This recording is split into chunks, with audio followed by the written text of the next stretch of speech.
ui dạo ui ui một bạch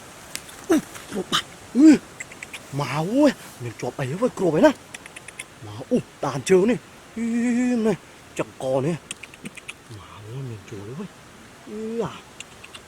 màu cùi mà nó vui nè cùi thùng đỏ khô này chụp bàn cùi với anh chạy nè yếu quá em đỏ qua cùi lớp bàn cùi muối với à mà đỏ còn mà cùi sả tí là cùi nè mà trường được trường mòn ra nè mà cái chập chập mà cùi nè sả đỏ cò nè mưa sẽ đòn cò về mà nó đừng về chuồng mò về ná đấy vậy bà quên về về quên nhá phải về rồi chuồng về quên nhá lên từ nếu quên mà tàu chừng ái quên bà giờ này tèo lên đặng này coi nè